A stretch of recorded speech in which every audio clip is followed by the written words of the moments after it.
2, 3, 4, 6, 7, goodness, 8, 10.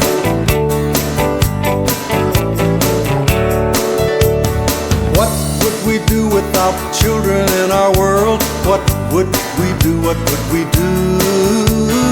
What would we do without children in our world? What would we do? What would we do? What would we do without children in our world? As you can see, I'm outside today in my yard, and I'm thinking of my children and how I used to play with them when I'd come home from work. They would come running to greet me with hugs and kisses. Daddy's home, Daddy's home. Even though I was tired, I never could say no to their requests to play and talk with them about what they had done during the day. My life would not be the same without my children.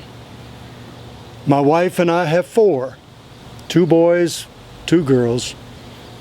They're all different, yet they're all the same in the ways they have taught me so many things. Yes, they take time, attention, and money, but they give you so much more. They become the center of your life, but it is a center that creates a ripple and keeps moving outward, creating a bigger and better life. What would we do without children in our world? Jesus certainly rocked the world of his disciples the day that he gave them a life-changing viewpoint. They asked him, who would be the greatest in the kingdom of heaven? Expecting an answer that would involve great wisdom and perfection, Jesus put his arm around a child, pulled him over next to him, and said, I promise you this, if you don't change and become like a child, you will never get into the kingdom of heaven.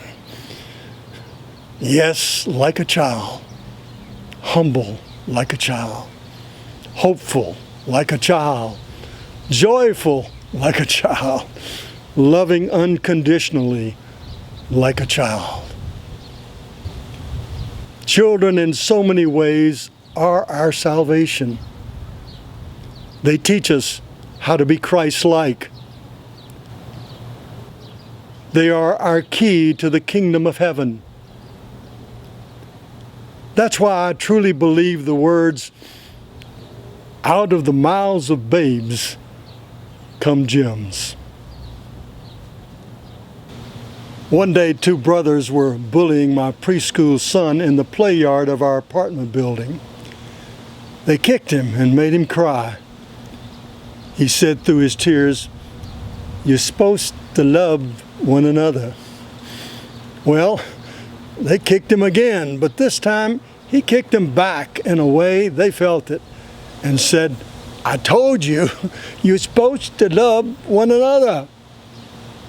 Now, I know as a Christian I'm not supposed to teach my children to fight, but I'll admit, I was proud of my son for standing up for himself. But you know what I was most proud of? I was proud of my son for telling those boys the words he learned at Sunday school. Love one another. Yes, out of the mouths of babes come gems. I'll close with this.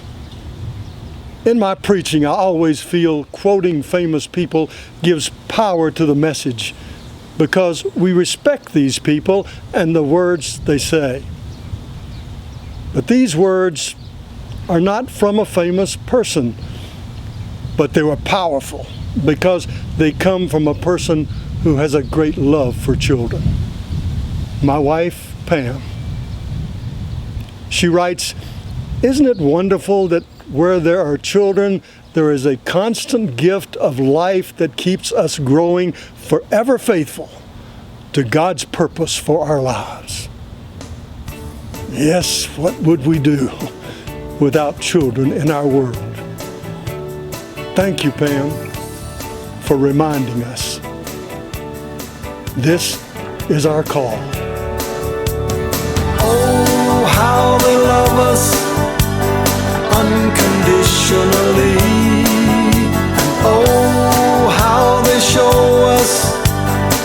live life joyfully.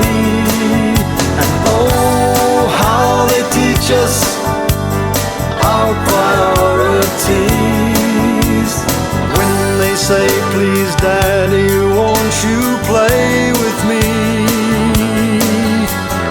What would we do without children in our world? What would we do? What would we do? What would we do without children in our world? What would we do? What would we do?